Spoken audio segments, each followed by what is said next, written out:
बैकुंठपुर से व्यास प्रसाद के नाम जानते होंगे। तो जी हाँ, हम बता दें कि आज हम उनके दरवाजे पे हैं और आज हमारी मुलाकात जो है उनके पोते से हुई है।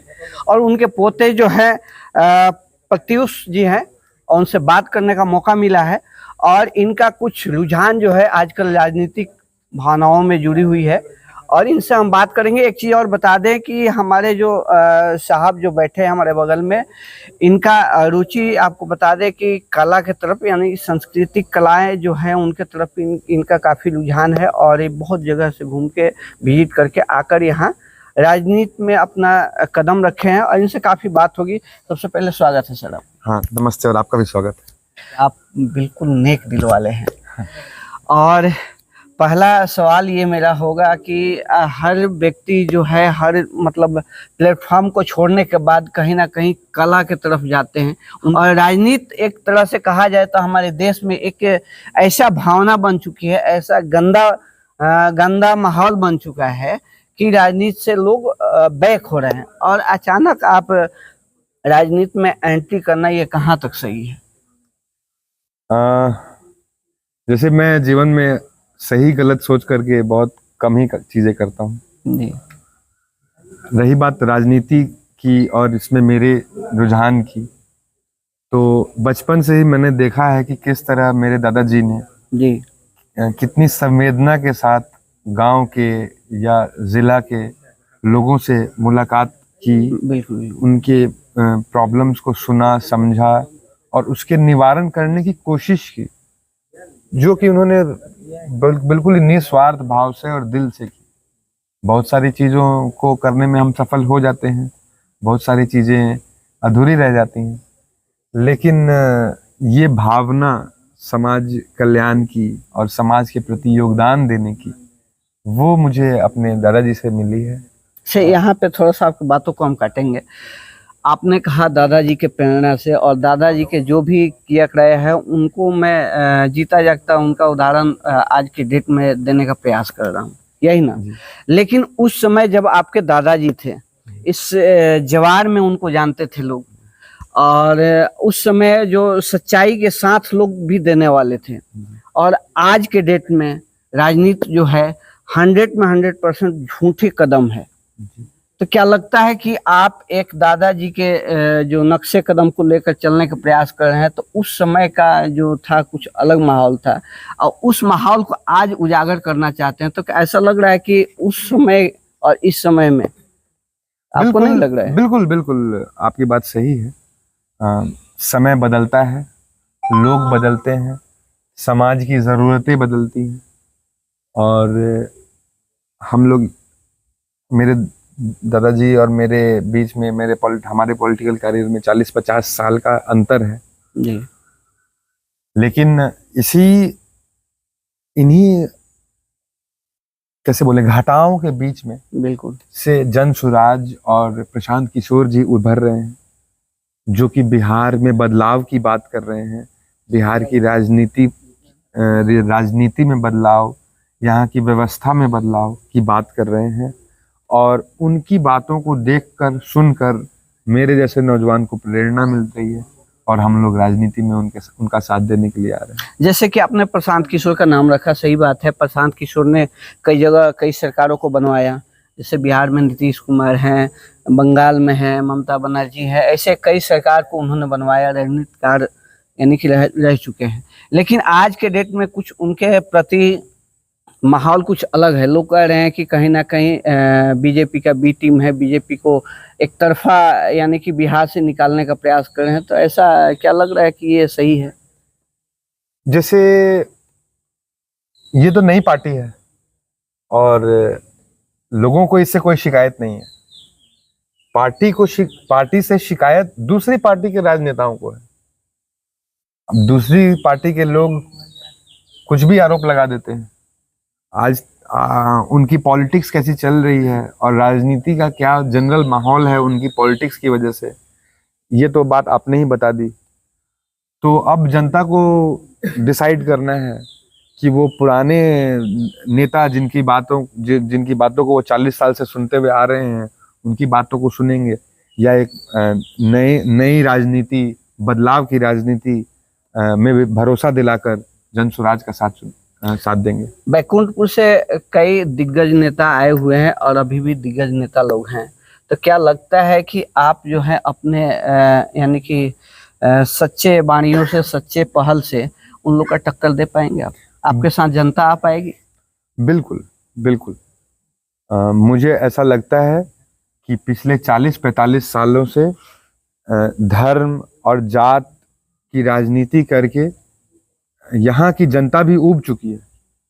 जनता ये समझ चुकी है कि उसके जात का या उसके धर्म का ही प्रतिनिधि जरूरी नहीं है कि सही प्रतिनिधि हो।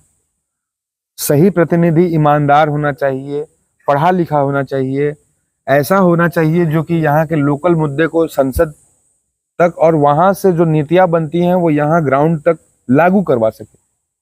और मुझे ऐसा लगता है कि इस बार जन स्वराज में लोग अपना भरोसा दिखाएंगे। अच्छा, आपने पहली बार जन स्वराज के साथ कदम रखा राजनीति में, और कहीं ना कहीं आप अपने दादाजी से प्रेरणा लेकर रखे हैं, और क्या बैकुंठपुर के जनता अचानक एटेंडम आपको कैसे चुन पाएगी? पहले तो जानी नहीं, समझी नहीं।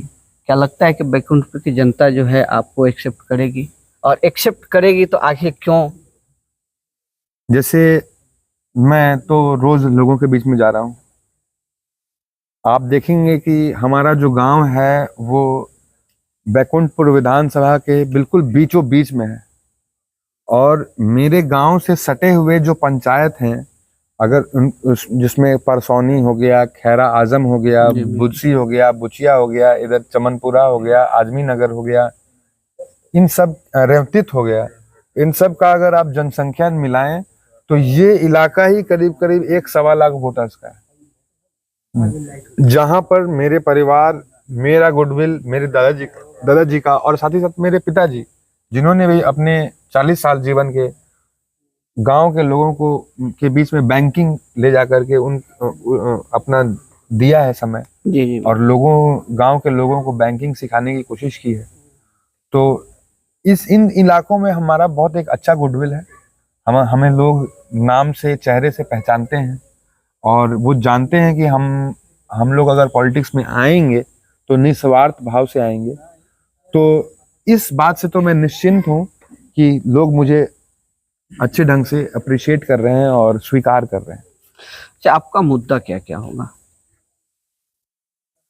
देखिए, हमारे जो मेन मुद्दे अगर आपसे पूछें, हालांकि बैकुंठपुर में मुद्दों की कमी नहीं है, कोई भी आप विभाग उठा लीजिए, हर जगह काम की जरूरत है। मुद्दा क्या? जी बिल्कुल। मेरा जो पहला अहम मुद्दा होगा वो शिक्षा के विभाग में होगा। हमारे बैकुंठपुर में एक भी डिग्री कॉलेज नहीं है। यहाँ के बच्चों को आगे की पढ़ाई करने के लिए या तो गोपालगंज या छपरा जाना पड़ता है।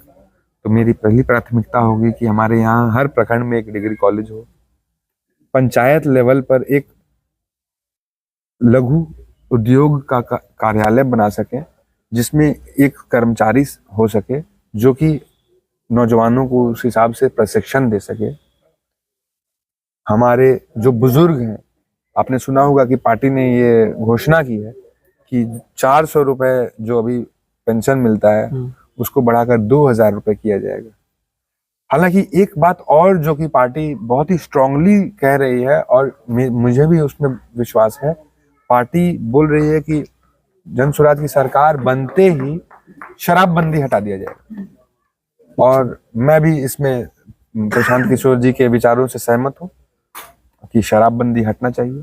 तो ये सारी चीजें। अच्छे, आपके जो मुद्दे हैं, और आप अगर यहाँ से विजय हासिल करते हैं, विजय प्राप्त करते हैं, तो क्या आपके मुद्दे धरातल पर उतरेगी? क्योंकि ऐसे नेताएं लोग जो हैं, जो भी नेता लोग हैं, ऐसे अपना मुद्दा लेकर आते हैं और उनकी मुद्दा जो है वो धरातल पे नहीं उतर पाती, उनकी प्लेटफॉर्म जो है अलग, मतलब रास्ते में भटक जाती है। इसलिए मेरा ये सवाल नहीं, बिल्कुल आपने सही सवाल पूछा है, और ये बात सही भी है। पावर में आने के पहले नेता लोग बहुत सारे वायदे करते हैं और पावर में आते ही वो खत्म हो जाता है। तो मेरा तो ये, मैंने अब हालांकि अपना मैनिफेस्टो लोगों से ये पूछ पूछ के ही बनाया है कि क्या मैं इन वायदों पर खरा उतर सकता हूँ। सब अपने सलाहकारों से पूछने के बाद मैंने अपने मैनिफेस्टो में वही सारी बातें लिखी हैं जो कि उन्होंने बताया कि नहीं, अगर हम लोग मेहनत करें तो ये सारी चीजें हम लोग अचीव कर सकते हैं। तो अचीवेबल मुद्दों को मैंने उठाया है, उन्हें मैंने अपने मैनिफेस्टो में रखा है। हालांकि अचीवेबल होने का मतलब ये नहीं है कि वो उनको पूरा करना कहीं भी किसी भी एंगल से आसान होगा। ये बहुत टफ चीज है, लेकिन लड़ाई चाहे कितनी भी कठिन हो, हम लोग उसके लिए तैयार हैं और हम लोग पीछे हटने वाले नहीं हैं। चलिए, तो अंत में ज़्यादा सवाल नहीं हो, अंत में यही सवाल होगा, बैकुंठपुर के जनता जो भी है उनसे अंत में क्या कहना चाहेंगे आप? बैकुंठपुर की जनता को मैं आपके माध्यम से यही कहना चाहूँगा कि आप लोग ईमानदार प्रतिनिधि चुनिए। आप ये सोचिए कि आपका प्रतिनिधि कैसा होना चाहिए। वो आपकी जाति का होना चाहिए, आपकी धर्म का होना चाहिए, या पढ़ा लिखा होना चाहिए। ऐसा होना चाहिए जो आपकी आवाज़ को और या आपकी परेशानियों को समझ सके और उनके निवारण का उसके पास एक विजन और प्लान हो। तो सबसे पहले तो हमारी बैकुंठपुर की जनता से यही अनुरोध है कि वो एक सही प्रतिनिधि चुने, सही रास्ते। चलिए, तो ये थे व्यास प्रसाद के पोते थे, और आपको हम बता दें कि व्यास प्रसाद जो एक शख्सियत थे, उनकी हम क्या बताएं, अब उनकी वैसे शख्सियत थे कि उनके लोग नाम लेते थे व्यास प्रसाद के नाम से, और उनके जो पोते से अभी हमारी बातचीत चल रही थी, और उनके पोते के सपना है कि हम अपने दादाजी के नक्शे कदम पे चले और बैकुंठपुर के जो नक्शा है वो अपने दादाजी के सोच के साथ अपना सोच को मिला जुला कर बैकुंठपुर को एक अच्छे रास्ते पे लेकर चले। तो ये थे उनके पोते, और ये खबर देखने के बाद आपको कैसा लग रहा है? अगर ये खबर आपको अच्छा लगता है और बैकुंठपुर के जनता को ये लगता है कि नहीं, हम व्यास प्रसाद जी के पोते को आगे बढ़ाएं और व्यास प्रसाद के नक्शे कदम पे चलने के लिए आ चुके हैं, तो ये खबर अगर आपको अच्छा लगा तो इस वीडियो को ज़्यादा से ज़्यादा आप लोग शेयर करेंगे, ताकि इनकी एंट्री हो चुकी है। और व्यास प्रसाद जो थे एक बहुत नामी ग्रामी शख्सियत थे, उनको हम क्या बताएं, हमारे दादा लोग जानते थे उनको। तो ये खबर देखने के बाद कैसा लगा आप लोग कमेंट बॉक्स में कमेंट करके जरूर बताते। तो आप देख रहे थे सुनता बिहार। जय हिंद, जय बिहार।